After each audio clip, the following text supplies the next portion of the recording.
विद्यार्थी मित्रों, हूँ छूँ होम क्लासेस थी निश्चित सर।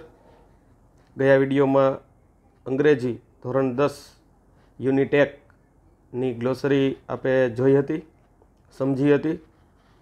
हवे आ विडियो में आपणे आ पाठनी चर्चा करशुं, तो तैयार थई जाओ मित्रों। पाठनुं जे शीर्षक है, टाइटल है अगेन्स्ट ध ऑड्स। ऑड्स एटले विपरीत परिस्थितिओ। विपरीत परिस्थितिओ एटले शुं, तो के आपणा काबूमां न होय तेवी परिस्थितिओ, जे घणी वखत तोफान सामे बाथ भीड़वी एवो अर्थ, एवी कहेवत आपणे जोईए छीए। तेनी विरुद्धमां जईने घणुं बधुं दुनियामां थतुं होय छे, तो एना विशेनी थोड़ीक चर्चा छे। अहींया जे पहेलो भाग छे पाठनो, ट्रेक्स टू ताजनगर, ताजनगरना पाटा। ट्रेक्स एटले ट्रेनना पाटानी वात छे। ताजनगर छे ने गामनुं नाम छे।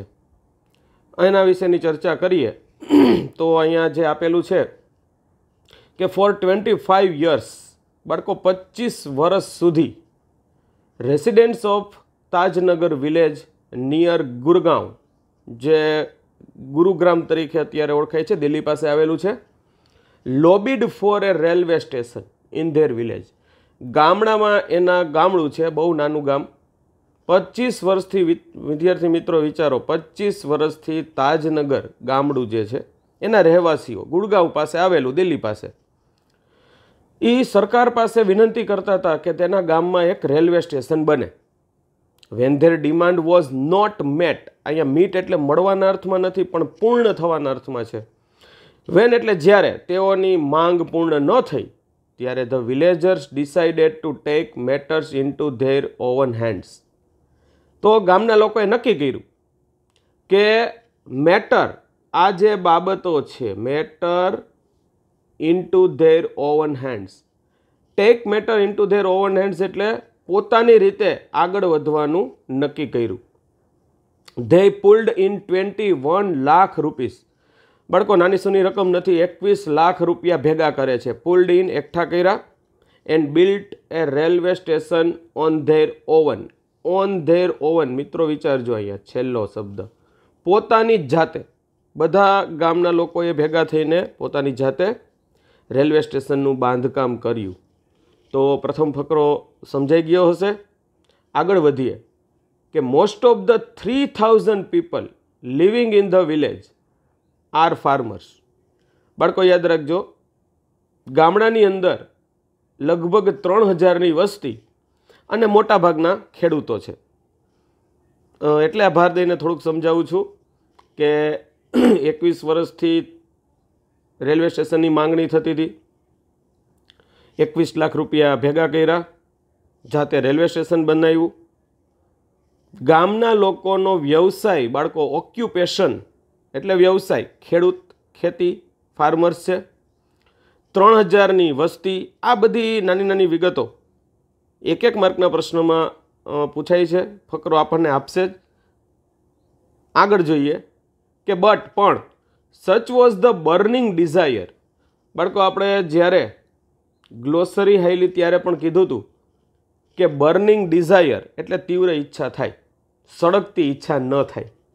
તેઓની એટલી તીવ્ર ઈચ્છા હતી કે to have a station in the village, ગામમાં એક સ્ટેશન, રેલવે સ્ટેશન બને એવી ગામના લોકોની એવડી તીવ્ર ઈચ્છા હતી કે જેથી કરીને એવરીબડી કોન્ટ્રીબ્યુટેડ એકોર્ડિંગ ટુ, બાળકો એક શબ્દ સમૂહ ધ્યાન રાખો, એકોર્ડિંગ ટુ, ના પ્રમાણે, according to there capacity. Capacity એટલે બાળકો ક્ષમતા થાય। ગામનો નાનામાં નાનો માણસ પોતાની ક્ષમતા પ્રમાણે દાન કર્યું। ગામના લોકોની તીવ્ર ઈચ્છાને પરિપૂર્ણ કરી। કઈ રીતના પરિપૂર્ણ કરી? તો કે રેન્જિંગ, બાળકો રેન્જ એટલે વિસ્તાર થાય, કેટલા રૂપિયા આપ્યા એ જોઈએ, કે રેન્જિંગ ફ્રોમ 3000 રૂપીસ, 3000 રૂપિયાથી માંડીને ટુ 75,000 રૂપીસ। મતલબ બાળકો એવો થાય કે નાનામાં નાનો કોઈ માણસ છે, એણે 3000 રૂપિયાનું દાન કર્યું, અને વધુમાં વધુ કોઈ પૈસાદાર માણસ હતો, એણે 75,000 રૂપિયાનું દાન કર્યું। આ રીતના દાન કરીને રકમ ભેગી કરી। They donated money for the station. આ કોઈક બોલે છે, જુઓ અવતરણ ચિહ્ન અહીંયા તમને बताવું છું અવતરણ ચિહ્ન તેઓએ પૈસાનું દાન કર્યું સ્ટેશન માટે તેઓ એટલે કોણ તેઓ એટલે ગામના લોકો રેલવે સ્ટેશન માટે પૈસાનું દાન કર્યું and we started the construction અને અમે કન્સ્ટ્રક્શન એટલે બાળકો બાંધકામ થાય રેલવે સ્ટેશનનું બાંધકામ અમે શરૂ કરી દીધું ઇન જાન્યુઆરી 2008 બાળકો અહીંયા એક ધ્યાન રાખજો સ્ટેશનનું બાંધકામની શરૂઆત 2008 જાન્યુઆરી મહિનામાં કરે છે હવે આ કોક બોયલું છે એ કોણ બોયલું છે તો કે નીચે જરાક જોઈએ ઓકે સેડ રણજીત સિંઘ આ જે ઉપરનું વાક્ય છે they donated money for the station આ વાક્યની વાત કરું છું and we started the construction in જાન્યુઆરી 2008 આ વાક્ય બોલનાર રણજીત સિંહ છે હવે રણજીત સિંહ કોણ ભાઈ તો એને આગળ લખ્યું છે અલ્પવિરામ કરીને કે એ ફોર્મર જો બાળકો ફોર્મર એટલે પહેલાંનું પૂર્વેનું અગાઉનું વિલેજ સરપંચ ગામના એક પૂર્વમુખી અહીંયા પ્રશ્નને ફેરવીને પૂછી શકે કે રણજીતસિંહ ગામના મુખી છે ટ્રુ ઓર ફોલ્સ તો અત્યારે નથી બાળકો વિચારો ફોર્મર હતા પહેલાં હતા એવો અર્થ થાય આગળ વધીએ આ વાક્ય પણ કોક બોલે છે જુઓ અવતરણ ચિહ્નથી શરૂઆત જોઈ લ્યો અહીંયા રેડી અવતરણ ચિહ્નથી શરૂઆત થઈ આ વ્યક્તિ કોણ બોલે છે એ જરાક જોઈએ કે there are A large number of people in the village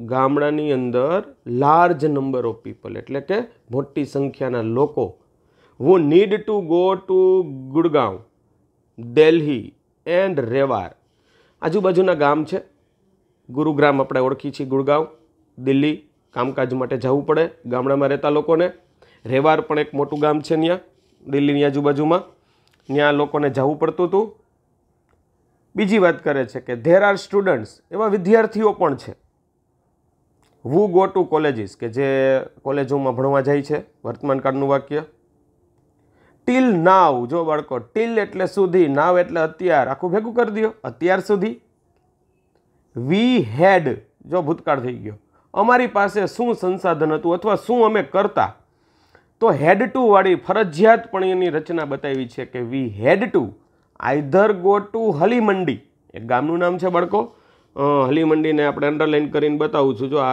હલી મંડી ઓર પટલી કે પાટલી વાંચે છે આમાં શું છે ઉચ્ચારમાં ઘણો અર્થ કરતા હોય પણ આપણે સમજાય એવું હલી મંડી કે પટલી નામના ગામે જવું પડતું ટુ કેચ એ ટ્રેન જો તમારે ટ્રેન પકડવી હોય ને તો ત્યાં જવું પડે both the stations are 6 kilometres away from Tajnagar અને આ બે સ્ટેશન એવા હતા કે તાજનગરથી 6 કિલોમીટર હતા મતલબ કે તાજનગર વચ્ચે રહ્યું હતું એક બાજુ જાઓ તો 6 કિલોમીટરે હલી મંડી આવે બીજી બાજુ 6 કિલોમીટર જાઓ તો પટલી આવે આ રીતના વાત છે વી થોટ હવે ગામના લોકોએ વિચાર્યું કે when the railway lines passed through the village ગાડીના પાટા છે ને ગામની વચ્ચેથી પસાર થતા હતા વી would have a railway station here અને વિચાર્યું કે હારા ગામના વચ્ચેથી પાટા પસાર થાય છે ને આપણી ગામનું સ્ટેશન કાં નહીં આવું ગામના લોકોએ વિચાર્યું બટ ધેટ ડીડન્ટ હેપન પણ સ્ટેશન તો ન બન્યું આ ઘટના બની જ નહીં સો વી રેઝડ ધ ડિમાન્ડ ઇન 1982 જો બાળકો વિચારો 1982માં એણે માંગણી કરી રેલવે ઓથોરિટી પાસે કે અમને ભાઈ સ્ટેશન તો કરી દો અહીંયા and have been continuously asking for it asking for આ પણ માંગણી કરવાના અર્થમાં છે સરખી રીતે જોઈએ આસ્કિંગ ફોર માંગણી કરી 1982થી શરૂઆત કરી હજી સુધી માગે રાખે છે સ્ટેશન આપો બટ પણ the railways told us that પણ રેલવેના મંત્રાલયમાંથી એવો જવાબ આપી દીધો અમને કે they did not have funds they એટલે તેઓ એટલે બાળકો અહીંયા કોણ તો કે રેલવેના અધિકારીઓ રેલવે ડિપાર્ટમેન્ટ પાસે પૈસા જ નહોતા નોટ હેવ ફંડ્સ એટલે પૈસા નાણું અંડરલાઇન કરીએ આ રહ્યું ફંડ્સ એની પાસે પૈસા નહોતા સો તેથી finally we decided to cart hour on destiny craft એટલે ઘડતર કરવું ડેસ્ટિની એટલે નસીબ પોતાનું નસીબ જાતે ઘડતર કરવાનું અમે નક્કી કર્યું. આ આખે આખો ફકરો અવતરણ ચિહ્ન અહીંયા હવે પૂરું થયું. જુઓ આ કોણ બોલ્યું? તો અહીંયા લખેલું છે કે સેડ હુકમચંદ. આ હુકમચંદ નામનો એક વ્યક્તિ બોલ્યો હતો. એ મેમ્બર ઓફ ધ કમિટી, એક સમિતિ બનાવી હતી. આ સમિતિનો એક સભ્ય અને એણે આ વાત કરી. આગળ વધીએ. અહીંથી શરૂઆત થાય કે એઝ એ રિઝલ્ટ, પરિણામે the panchayat passed A resolution in 2008. હવે 1982થી માંગતા હતા, સરકારે ના પાડી, રેલવે ના પાડી. આ બધું થતાં પરિણામ એવું આવ્યું કે ગ્રામ પંચાયત ભેગા થઈને 2008ની સાલમાં એક ઠરાવ પસાર કરવામાં આવ્યો. રિઝોલ્યુશન એટલે ઠરાવ, કોઈ બાબતને કાયદાકીય રીતના નક્કી કરવામાં આવી. સેઇંગ ધેટ, આ ઠરાવમાં એવું કહેવામાં આવ્યું. સેઇંગ ધેટ એટલે કેવું કે સિન્સ, કારણ કે, અહીંયા સિન્સ કારણના અર્થમાં આવ્યું વાક્યની શરૂઆતમાં. Since the railway was not able to build a station for them. Railway જે છે ગામના લોકો માટે, ધેમ એટલે ગામના લોકો માટે રેલવે સ્ટેશન બનાવી શકે તેમ નથી. તેથી they would do it, ગામના લોકો જાતે જ કરવાના હતા. ફોર themselves મતલબ કે ગામના લોકો જાતે જ રેલવે સ્ટેશન પોતાની જાતે બનાવવાના હતા. And with their on money, અને સાથે સાથે પૈસા પણ કોના? તો કે ગામના લોકોના જ. સુન, તરત જ, આ જેવું ઠરાવ પસાર થયો કે તરત જ an 11 member team was formed. Form એટલે રચના કરવી થાય. અંડરલાઇન કરીએ છીએ. અહીંયા જુઓ, ફોર્મ રચના કરવાના અર્થમાં છે. And the team started collecting money from villagers. 11 સભ્યોની એક ટીમ બની તરત જ, અને આ ટીમ તરત જ બાળકો કામે લાગી ગઈ અને ગામના લોકો પાસેથી પૈસા ઉઘરાવવાની શરૂઆત કરી. એ આપણે આગળ જોયું હતું કે 21 લાખ રૂપિયા ભેગા કર્યા. આ એની રેન્જ હતી 3000થી માંડીને 75,000 સુધીની. બીજી એક વાત આગળ આવી હતી કે 11 સભ્યોની જે ટીમ બની હતી, સમિતિ બની હતી, એમાંના એક હુકમચંદ પણ હશે, કમિટી મેમ્બર પણ કહેવાય. તો આ બધી બાબતો ધ્યાન રાખવી. પાઠને થોડોક આગળ વધારીએ.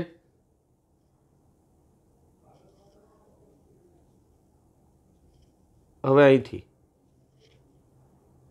2008માં બાળકો શરૂઆત થઈ હતી રેલવે સ્ટેશનના બાંધકામની. ક્યારે પૂરું થયું જુઓ કે ઓન 7 જાન્યુઆરી 2010, 7મી જાન્યુઆરી 2010, as a result of their efforts, મતલબ કે તેઓના પ્રયત્નોના પરિણામે. જો બાળકો કેવું આ રેલવે સ્ટેશન છે એ જુઓ.